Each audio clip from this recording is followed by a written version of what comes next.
Yo, what up? What's the word? How is 2019? Welcome to the Outside the Box podcast.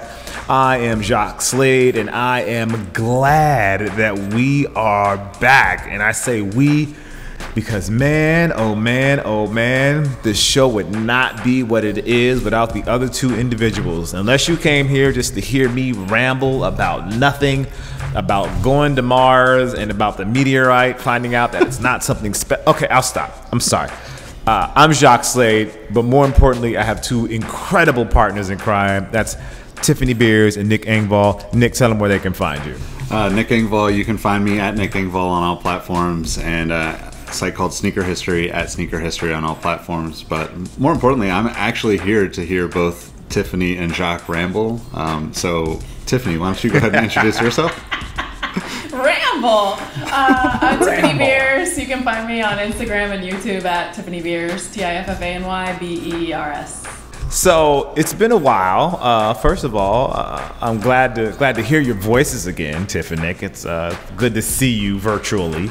But some big news has come about since we've been gone, and it comes on the heels of I'm going to say one of the best things we have seen in the sneaker world, which is the Nike Hyper Adapt 1.0. I'm not going to throw any weight around or drop names, but, I just may have a connection to Tiffany Beers, who was instrumental in putting that shoe together. But she's no longer with the company.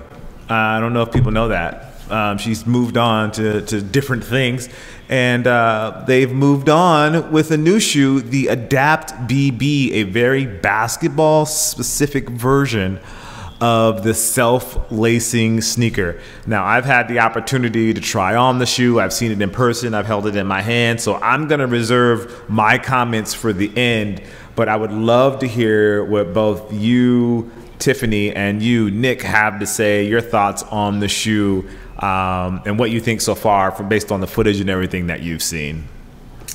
Go, Nick, go.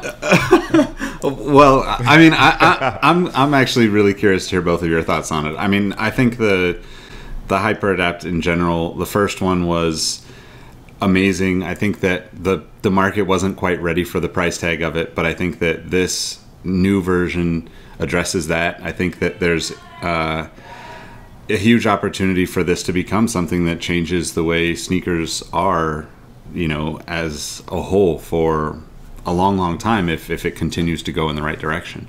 Everything that I've seen so far seems to be pretty positive.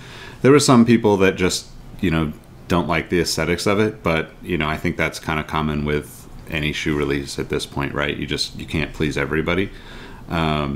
I don't know, like it's obviously like one of the most exciting things of the year. We've kind of looked forward to this for quite a while, knowing that like there was something in the works for basketball, and I love that. Yeah. I love that it's it's pushed as a performance shoe. I love seeing the pros play in it.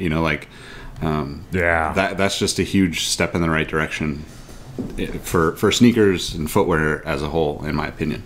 Yeah, I mean, I have so many words, but I'm going to keep it brief, first off, I'm so excited for the team that made this shoe happen.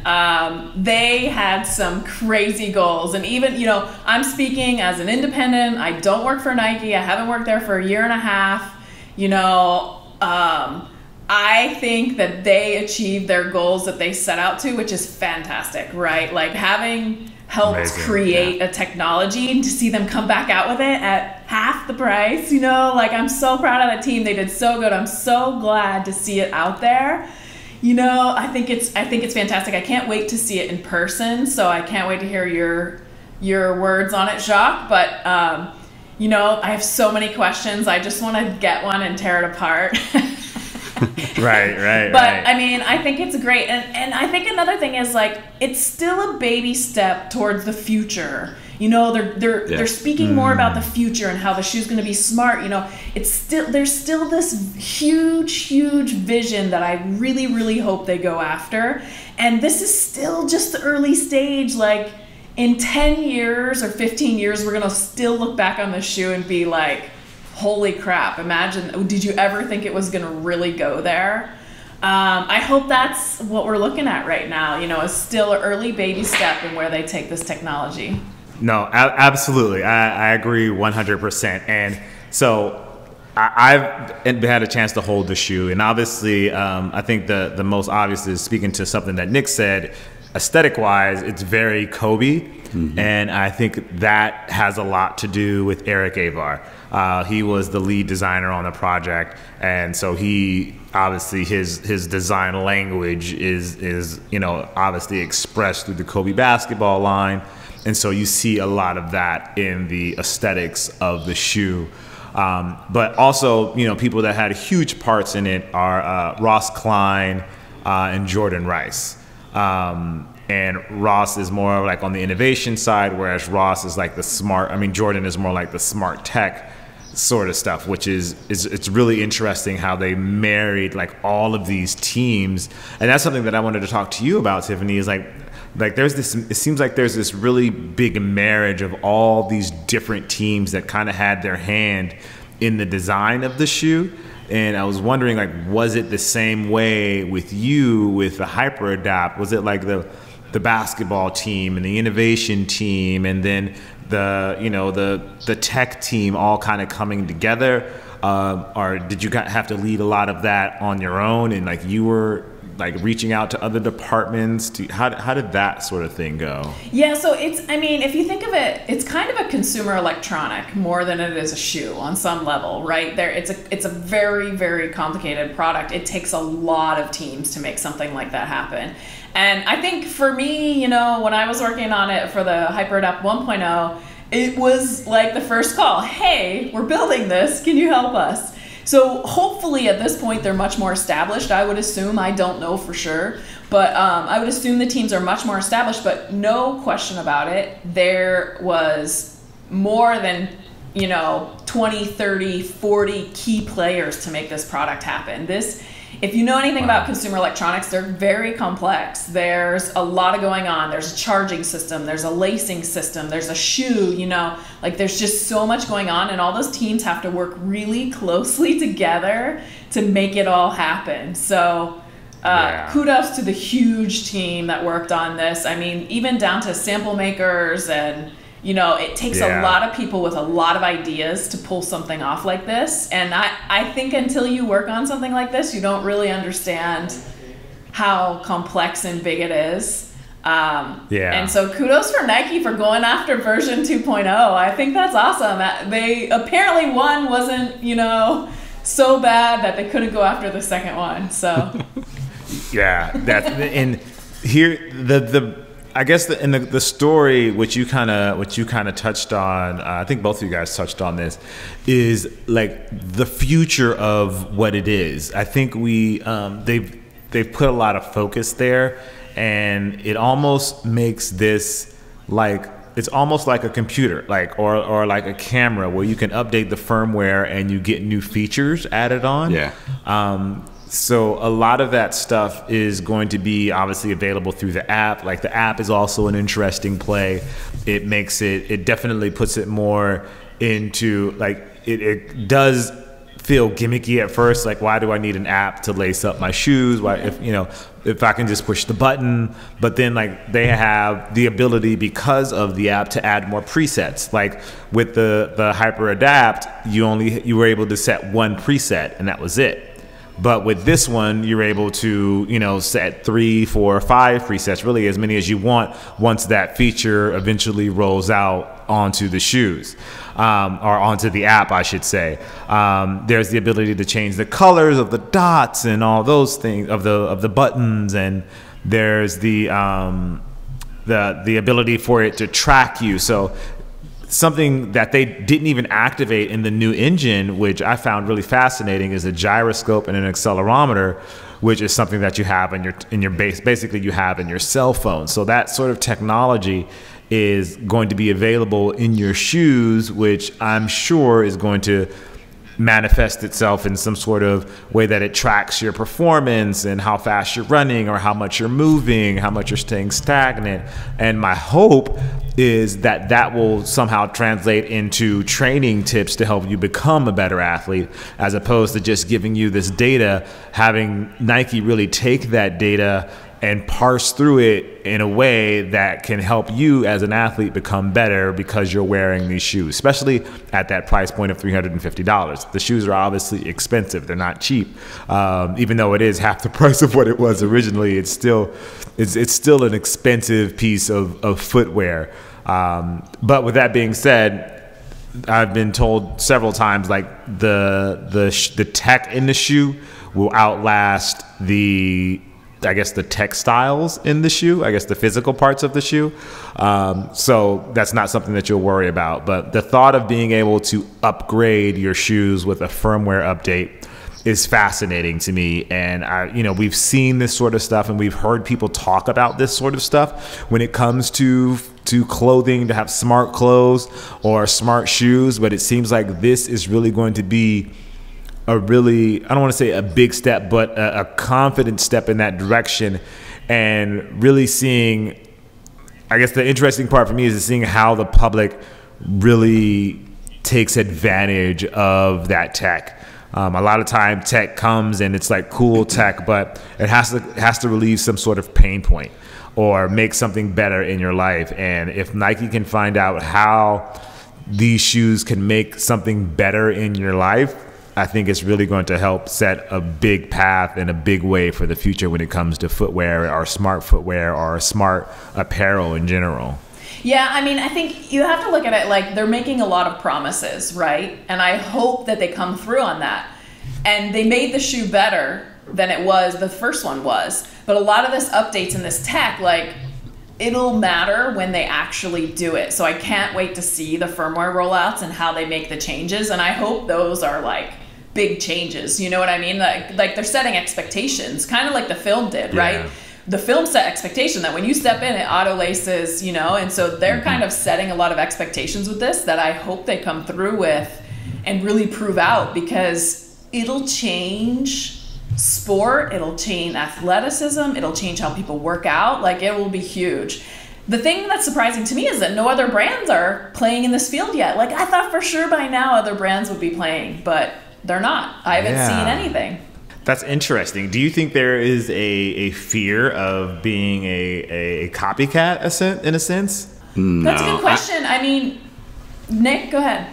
I don't think you could even possibly think that, right? That's the closest thing to me as an example of this would be the self-driving car stuff, right? So we all have heard update your Tesla with the new self-driving stuff. That was a big deal. And I think that footwear is going to be in that same space. Almost everything really will eventually grow into that same space where the technology piece is what you're going to use to upgrade and update and change the dynamics of whatever that product is that you're buying. But for a brand to look at Nike and see what they're doing and think that they're going to be called out for being a copycat, it would be just ridiculous. Because if you think of electric vehicles, you're so far behind if you're not jumping in this space now. And I would even argue that Nike's been jumping in this space for, the Hyperdunk Plus was 2012, I think, which was the first time. Yeah, it was 2012. It was 2012 because it was the London Olympics. Yeah, and I don't think that I think that was the first sticking the toes in the water kind of public-facing piece, right? The adjustable cushioning, the Adi 1 was much earlier. True, but I don't think that they thought of that as something as a technology play, right? Like you said, I think Nike thinks of this as a technology piece first, and the app part of it is we've almost grown to the point where apps are as much a focal point for these brands as the footwear itself, right?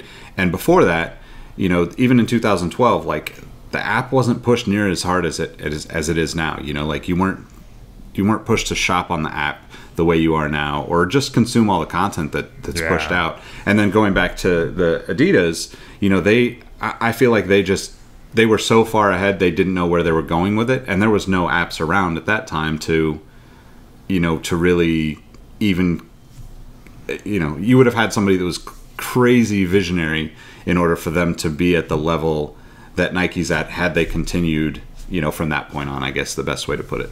Yeah, I mean, I think there's a risk that other brands are worried about being a copycat, because Nike clearly owns it with Back to the Future, right? With that film, sure. I mean, they established their ground there. But I also think it's very, very difficult.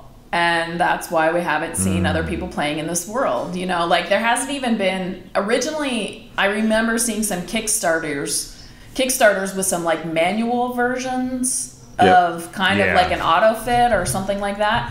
But I haven't even seen a lot of that anymore. I don't watch it near as much anymore anyways, but I think the barrier to entry on this type of technology is really hard. So I think that's why we haven't seen other brands doing it.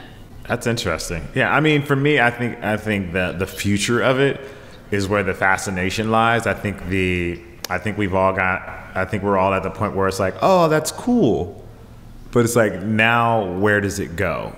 How does it really transform the way we lace our shoes, or the way we play sport? Like where's the transformative moment that's going to happen with this? I think right now it's still a cool thing, and I think people are obviously going to be excited about it because it's a cool tech and it's not something that you see every day. But how it transformed the way we do things, I think that's the moment everyone is still waiting for. And like there's obviously a lot of naysayers out there like, oh, I can just tie my shoes. Obviously you can just tie your shoes. You can also just write a letter and mail it to someone, but you use email instead now. So we all have our own biases, but I think it's going to be something big in the future when like those firmware updates and they start activating things inside of the engine that we don't even know about. The Adapt 3.0 or the Adapt Running or the Adapt Football are things like, that's when things to me are going to get really exciting. Like the Adapt Soccer or the Adapt the Adapt Football, thinking how much they cut and how much they turn. Is there something that can tighten a little more when the shoe feels that the person is cutting to help gain those extra milliseconds, or loosen up when they're whenever they need it to loosen up, that can adapt on the fly to the way a person is playing, or like those sort of things I think are going to be interesting. Or when it can sense that your foot has gotten bigger because of the blood flow and it loosens up a little bit and allows your blood to flow a little better, or it tightens up, or any of those things. Like that's the kind of stuff I think that's where the future and the transformative aspect of this becomes, where it actually starts to be smart on the fly, as opposed to you initiating the smarts, I guess is the way to say that. I don't know, but I think Tiffany makes a really great point about the price point of this, right? Like the other shoes, if you look back at the other stuff, like any of the smart sneakers, let's say, even like all the way back to the Pumas back in the day, like they're so outrageously expensive, and the original Hyper Adapt being $750, $700, something like that, right?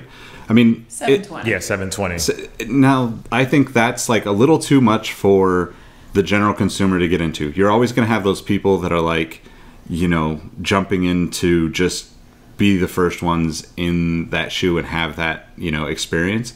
But $350, you're in a range that like a lot of people probably have already spent $350 on a pair of sneakers. Not that that's like by any means inexpensive, but if you've already spent that on other shoes that don't have that kind of technology, then this feels like a much easier transition financially to be like wearing completely cutting edge technology, in my opinion. Yeah, I mean, it's tricky, right? Like the first time a new technology comes out, like think of the first 3D TVs and stuff like that. They were so crazy expensive, but in order for the companies to make them more affordable, they had to start making money off of it, right? They had to know there was interest, right? So this this is what I kind of compare it to. Again, I don't know the inside details or anything like that, but I think I agree with both of you. Like at this point, like there's a lot of talk about these firmware updates and stuff, and still 350 is a lot. Like now that I'm not in the, you know, attached to a brand, I mean, 350 is more than I would pay for a shoe. You know, I'm not going out trying to get these. Hopefully someone sends me a pair, but I have no guarantees on that. But it's definitely over my price point, and it's not my size. You know, so I was super disappointed to see they only came in men's 7 was the smallest size. Like seriously, the HyperAdapt even came in smaller, and maybe that was my influence that made it smaller. But I was super disappointed with that. Oh, I didn't realize that. Yeah, that's a bummer. Yeah, men's 7, that's the smallest. So no kids, no one under a men's 7 is going to get to try it and kind of give the feedback. But maybe that's part of the price point strategy. Who knows? Oh, because I mean, is it? You can answer this for me, Tiffany. I hope is like that last. Is that a different last when you go below that like men's 7? Is that a different? No, not at all. No. But okay. I mean, if you just want to, you know, it's new technology. You want to test the waters, and you want to test the waters with as little risk as possible, right? So only building it in standard basketball size, you know, is going to get, like, if they want to test it in performance basketball only, they're only going to build it in those sizes, right? Which is what they did. So, but I'd be surprised if we didn't see it in smaller sizes in the near future. Did they talk about that at all, actually? Jacques, were you able to ask that question? I did not hear anything about that. We had, there were a few women from, you know, media that are media, and I didn't hear that question come up. I'll be honest, it wasn't something that I thought of off the bat, but I didn't hear that come up. I know a couple of people mentioned that, oh, like I just barely made it because like of their shoe size, but I didn't hear questions about will they be making like you know, young athlete sizes. Yeah, I'd be super interesting to see, you know, big kid sizes, to see what the junior high and high school athletes thought of it in addition. But yeah, that'd be dope. And well, since we're talking about no laces, I don't know if you guys saw this, but Adidas is on the no lace train, kinda in their own way, with their next level basketball shoe. And they actually talked a little trash about it. They said they didn't need it. No chargers, no apps, no buttons, something like that. Yep. It was really funny. It was very nice. It was a very nice dig. But it's called the Next Level, and those are being restocked, and they don't have any laces. And it's an interesting looking shoe.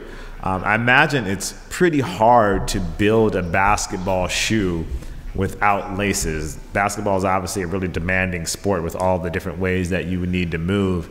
And I know from being around other basketball players, like some people like their shoes tight, and I don't see how you do that with these, with the Next Level. Like I remember like kids from when I was really, you know, in high school that would like tie their, I would like, it would scare me like how tight I would see them tie their shoes when they play basketball, as opposed to someone like me where, you know, I just like it snug. As long as it's snug on my foot and my foot's not sliding around, like I'm pretty okay. But the Next Level, you know, I don't know how you adjust that sort of tightness. It's not a bad looking shoe. I think the colorway, that first launch colorway, that black, that sort of like almost like acid washed black sort of looks really dope. But my only concern is like, how do I adjust the tension, I guess, with a shoe that doesn't have laces? I mean, I don't really see how, you know, how that ever gets solved without some adjustability, right? Like there's literally nothing on it. I mean, I think the shoe looks pretty cool. I think that the concept is, you know, there's been a lot of laceless Adidas for the last, you know, 2-3 years with like the Ultra Boost and the NMDs and that like sock like fit, and I think that I don't see it as a performance thing. Me personally, I would never feel confident enough in the shoe, no matter what I'm doing. Like if I'm running in a shoe that doesn't have some adjustability, some sort of support, then I don't know that I'd ever really feel confident in it. You know, like I may as well run barefoot, for instance. But I do like that they kind of came out and, you know, threw some jabs at Nike. I think that that's so important. I think the brands obviously, everybody that works at the brands pays attention to the other brands and what's going on. And, you know, it's one of those things where when there's competition, even in like the marketing side of things, I think that it makes everyone like try a little harder and, you know, push a little bit more. And I think that consumers always end up, you know, benefiting from those things. So I think that part of it is really cool. Yeah, I totally agree with that. Like, I think they should be having more fun and kind of, if you will, take the piss out of each other a little bit more. I mean, why not? You know, it's everybody loves shoes. I mean, so to me, I was thinking, like, how on earth do they make this work? And this shoe came out prior to the Adapt BB. So on one level, the Adapt BB is fitting everyone to their custom fit. And then you have this one with no laces. So in my mind, I was instantly thinking, like, they must have came up, and I haven't seen the shoe, I haven't tried it on or anything. They must have came up with a material innovation, because I'm thinking, like, okay, spandex, compression shorts, you know, like those are all in medium, small, large size. They fit everybody. Same with neoprene, like wetsuits and things like that, and their performance, you know. So I'm thinking that they came up with something interesting here, but, you know, having not tried the shoe, I don't know. I would be concerned having some confidence in it also. But I do think, you know, certain athletes at a certain level, you're so good that it probably doesn't even matter if you're wearing shoes. You'd still be able to perform, you know, other than some protection and getting your toe stepped on. You're still gonna, you know, kick some butt out there and look pretty good. So maybe you don't actually need laces. So I think it's really interesting. I'd love to see a pair of those and see what they feel like on. I was just going to say, and to that point, Tiffany, I think makes it like the bigger picture of that is like you obviously see, you know, especially in basketball, you see players that, you know, play in ridiculously old shoes just for the publicity of it. And so there's definitely some truth to like the guys that want to play at a certain level are going to play at a certain level. Now, I don't know that, you know, I don't think that LeBron is going to play in, you know, some Jordan 1s from '85 or something like that, or that technology, because he's probably so in tune with how the shoe's made for him. But I do think that there's some level of like, you know, how important is this? You know, is the benefit worth the, you know, the worry or whatever? Because obviously a lot of those guys that are playing in older shoes, playing in Yeezys, playing in, you know, whatever retro models, that clearly the technology hasn't changed in, you know, 20 or 30 years for some of those Jordans. I mean, they obviously are still doing it day in and day out, picking new shoes up and, you know, playing in old stuff all the time. It's very similar. Yeah, I mean, I think you can go once or twice here in whatever shoe you want, but like if you want longevity of career, you know, you should pick a system that's going to work well for you and be enough cushioning. But, you know, some of them don't care, like playing in Chuck Taylors, right? Yeah. Like there was a time where everyone played in those, you know, and it was like, can you imagine? And they're so uncomfortable. Like, I love those shoes. It's my favorite shoe by far, but they're so uncomfortable. You know, like you wear them for a day and you're like, oh man, just give me some Ultra Boosts or Air Max or something.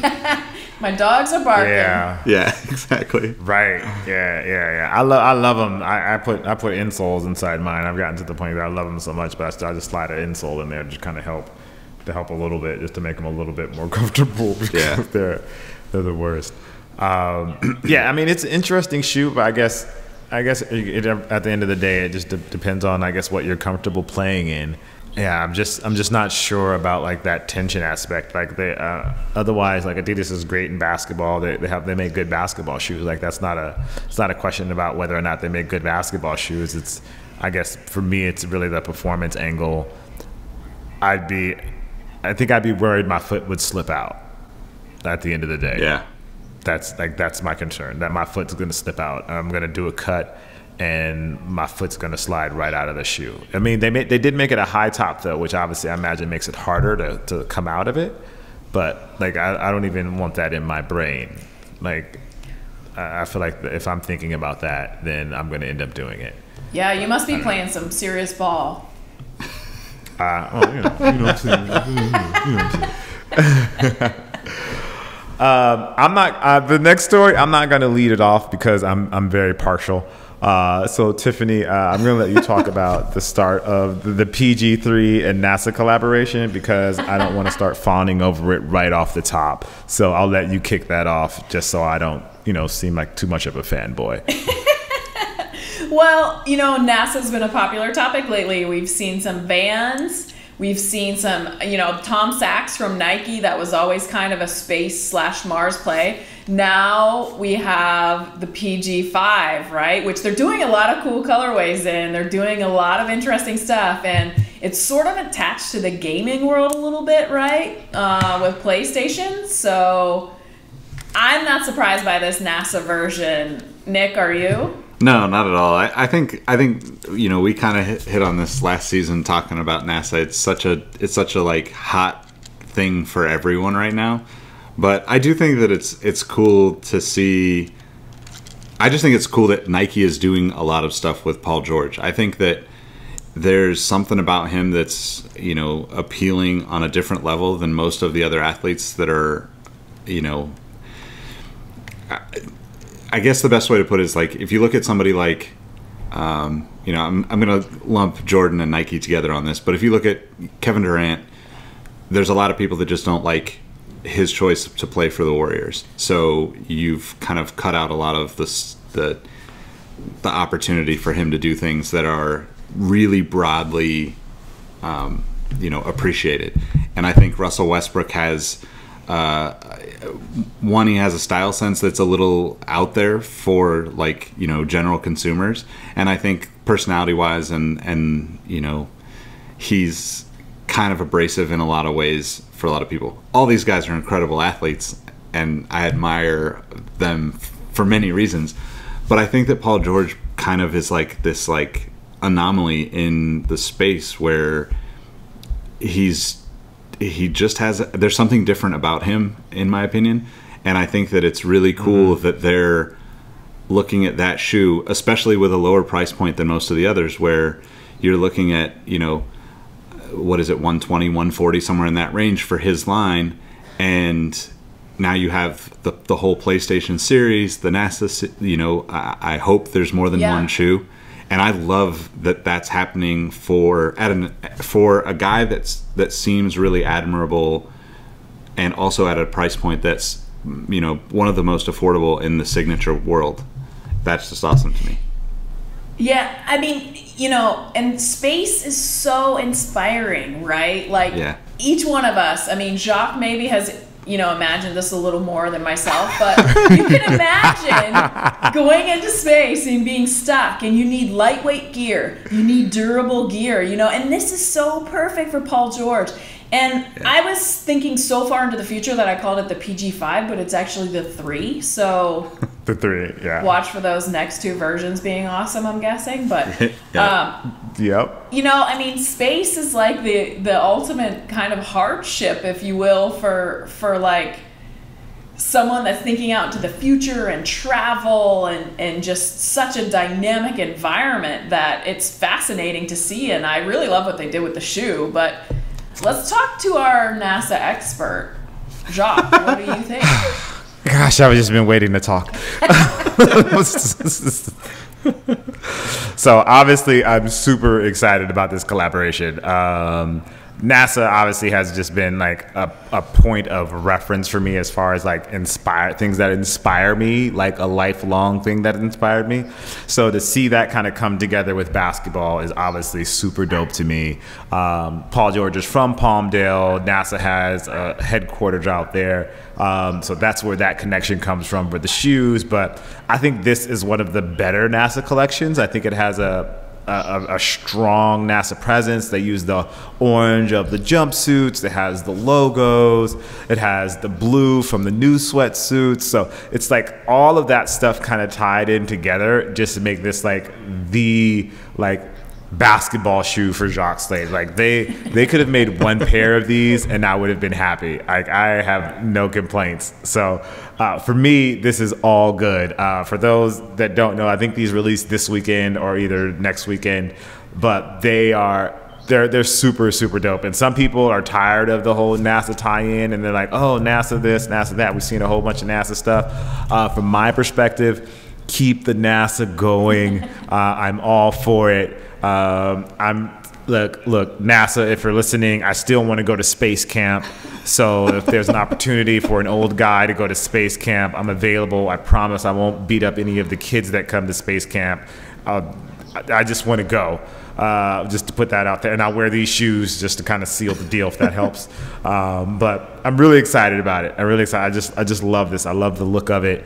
I love the connection to NASA. I love the connection to space. And kind of like Tiffany said, it's like the ultimate frontier. It's the next frontier. It's the next place that we explore, and to see all of that come together with all of the incredible people that work at NASA, and to see NASA take this interest in like the street world, streetwear and sneaker culture. I just think it's awesome. So yeah, there's my gushing review of the PG3.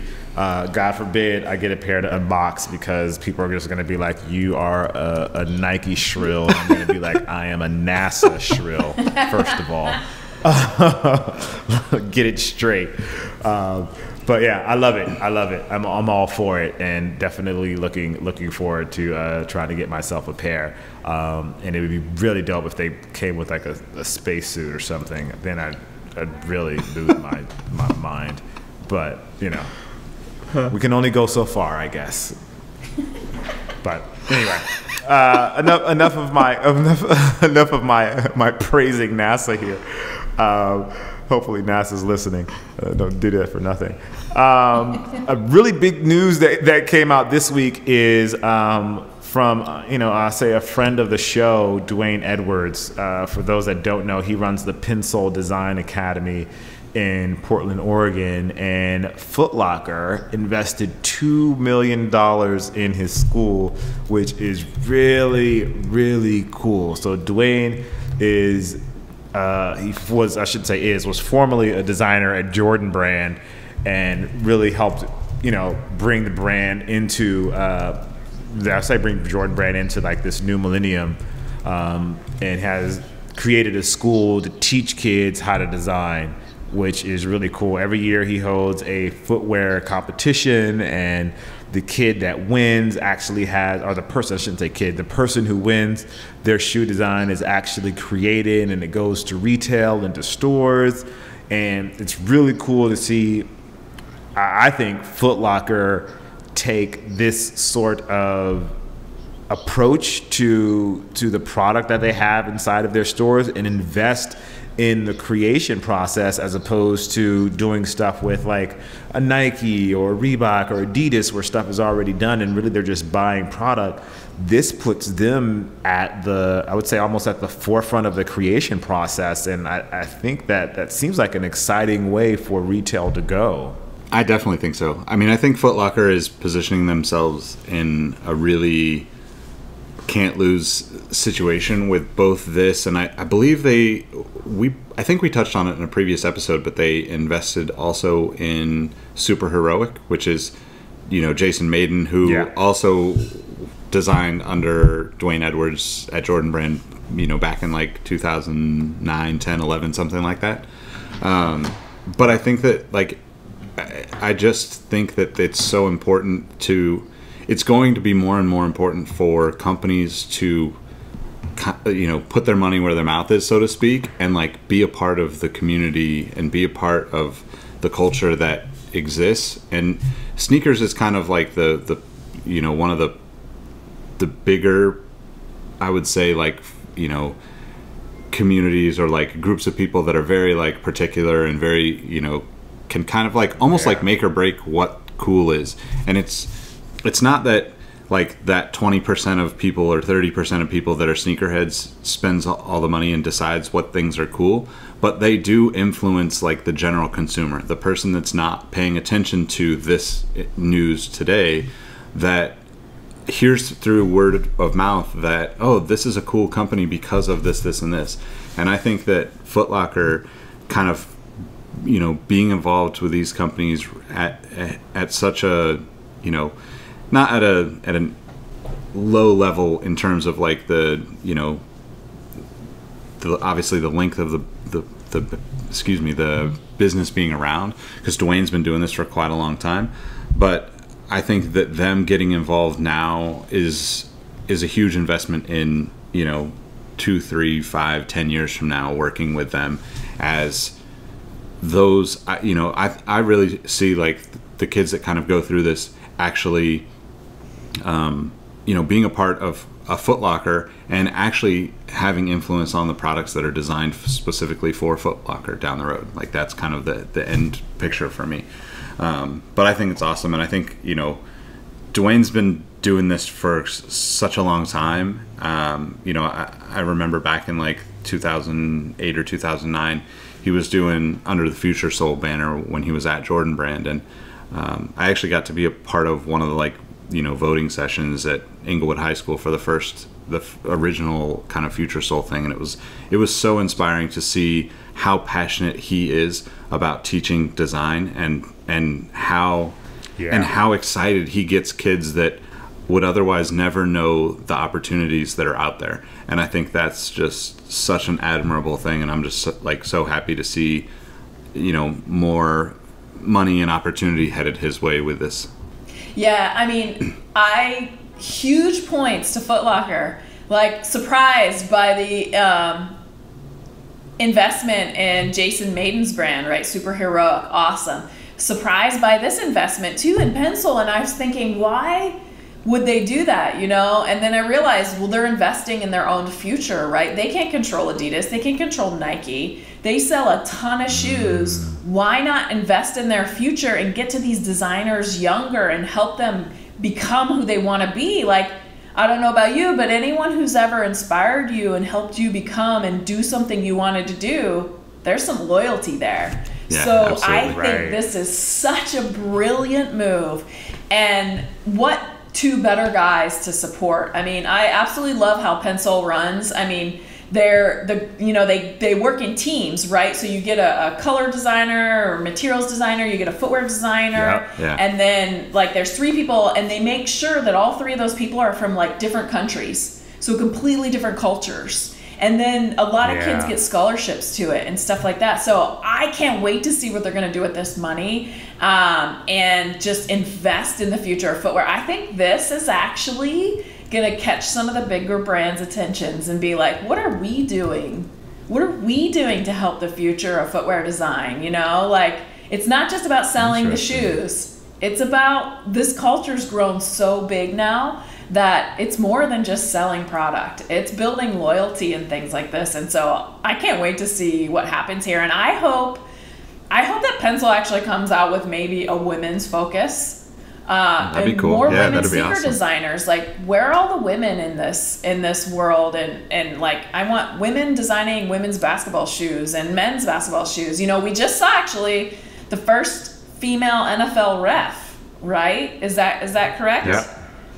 Yeah. So like, yeah. I think it was the first. Is it the first one to do a playoff game? Yep. I think it was the first women's ref to do a playoff game. Yeah. Yeah. So that's, I mean, this is a super exciting time, and I hope this pushes some of the other brands, you know, like Foot Locker, but there's also, you know, there's a few other brands like Foot Locker that, what are they doing, you know? So I think this was a brilliant move on Foot Locker's part.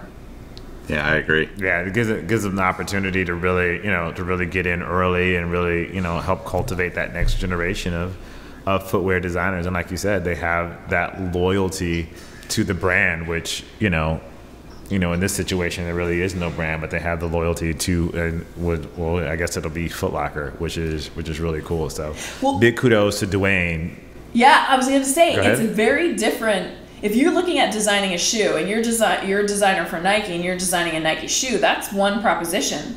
But if you're looking at designing a shoe that's going to stand out at Foot Locker with all the other brands, like, it's a bit of a different spin, you know, like you, especially if you're like a smaller brand, you know, there's lots of new smaller brands. take Superheroic, for example. How do you stand out in a Foot Locker that carries all the brands?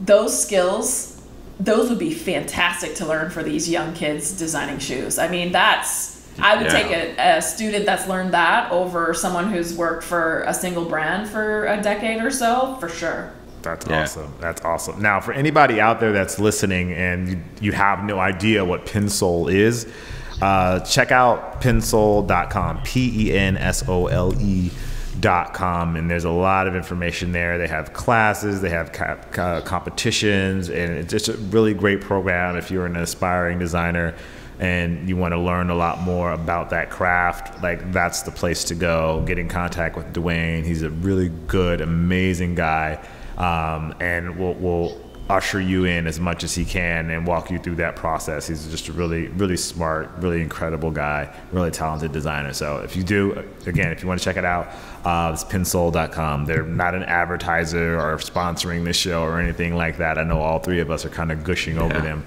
but that's just because we really appreciate the work that they do, and they do really great things for the community.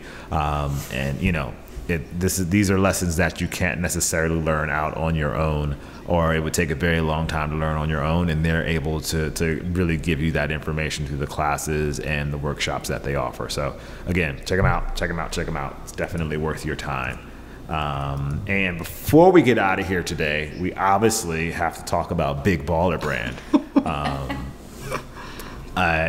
They've been kind of quiet, but recently on Facebook, Kanye, aka Mr. Yeezy himself, showed up at a Big Baller Brand game in Belgium. And the interesting thing about this is that it was really Kanye showing support of the Ball family and the movement that they sort of created last year. And the interesting angle about this to me is more about Kanye supporting a small business and recognizing the disruption that they were able to cause. Now, whether something comes of this partnership, I don't know. But I do appreciate Kanye almost helping, like, when people like Kanye step in, and there were other athletes and artists that stepped in early with Big Baller Brand as well. So it's not just Kanye, but seeing these other individuals step in and show support for this brand that's disruptive to the current market and the current way of doing things, it's exciting to me in a sense, just because, you know, it shows that you don't have to do things the way that they were always done, and that there are opportunities for you to step outside of that. I just found that really interesting. I don't know about you two. I mean, I think it's fascinating. You know, the Junior Basketball Association, like the league that Lavar started, is obviously like kind of competition to the NCAA, but you know, it's one of those things where I just feel like, I don't know, like I don't really trust either Kanye or Lavar Ball in like terms of like, you know, real anything, I guess, at this point. But I do think it's cool to see them trying to just change the way people think and the way people go about, you know, potentially getting into the NBA. And him just saying, hey, I'm going to, you know, forget you guys, I'm going to go start my own league, is awesome. You know, it's just cool to see that anybody could make that happen at this point, where, you know, there's obviously been issues with the NCAA and the NBA and like athletes never getting paid. So why not do this and give them an alternative? Yeah, I think it's interesting. I mean, I have trouble supporting them, but at the same time, they don't need my support. So.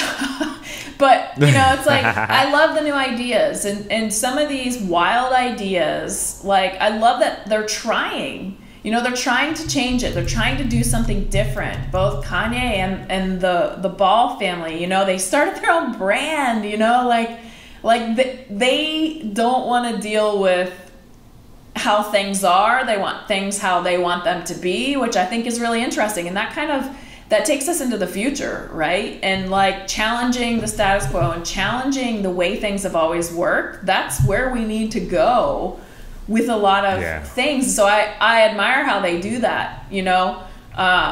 but I can't support everything they do. So it's fascinating, I think, to see the two of them together and see what they come up with. Like, I'm going to be watching. I'll pay attention now to see what comes out next. I mean, it's going to be fireworks, so let's see. Yeah.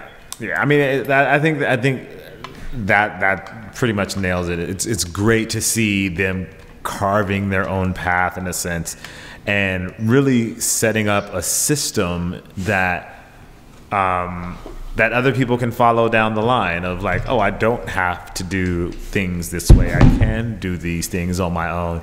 It may not take off right away, but if I believe in what I'm doing, I may set myself up for the future and really take care of myself and really create a different lane and a different avenue and a different way for people to do things, a different way for people to think about business. It happens a lot.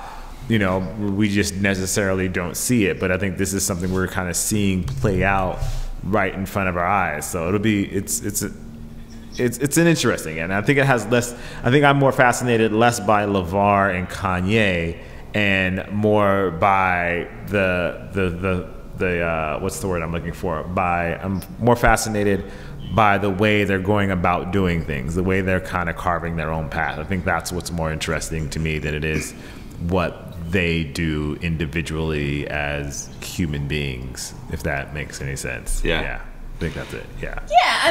But it's like inspiration. Like, you get to choose what you're inspired by, and if people are inspired by this, like them showing up in Belgium at this game, like, great, they inspired people. That's awesome. And the risks they're taking, a lot. We just talked about Pencil. Like, these are a whole bunch of kids who really want to be sneaker designers, and they want to make their own brands, and they look at Kanye and they look at the Ball family and they say, I can do this. And I love that. They totally can. They absolutely can do it. And those two are great examples of it, totally from different worlds, totally, Kanye did it with the big brands, and the Lavar family or the Ball family did it on their own. So it's going to be a cool study of sneakers in the future. When we look back on the history of sneakers, this will be an important chapter, I think. Yeah, I agree. Absolutely. And with that being said, we want to know, what do you think? What do you think about Kanye meeting up with the Ball family? What do you think about the Adapt BB? What do you think about the Adidas Next Level? We already know you love the PG-3 NASA shoe, so I'm not even going to allow you guys to disparage that in the comments. And for you designers out there, make sure you check out Pencil.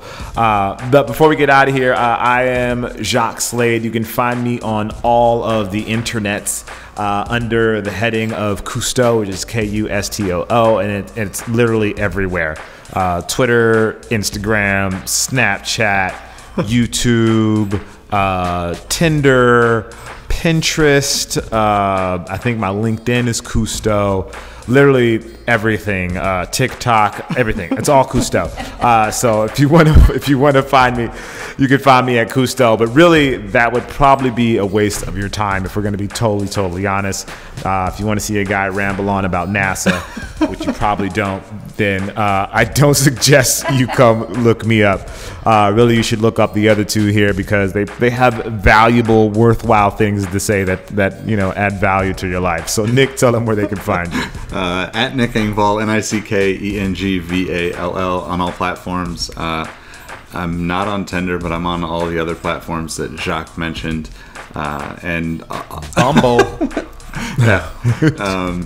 And Next Door app if you're in my neighborhood, but that's kind of creepy, so don't add me there. And at Sneaker History on all platforms. But more importantly, Tiffany, go ahead and let them know how they can find you. So you can find me on YouTube and Instagram, but I haven't been so active on them lately. So the best place to find me right now is Outside the Box, this podcast. So check it out on Instagram. It's on. We have a YouTube channel now. Is that right? Yeah, we're gonna. Yeah, we have an Outside the Box YouTube channel. Yeah, so hit up your comments on Outside the Box podcast on Instagram, YouTube, and then if you want to join my Instagram, I'd be happy to have you, Tiffany Beers.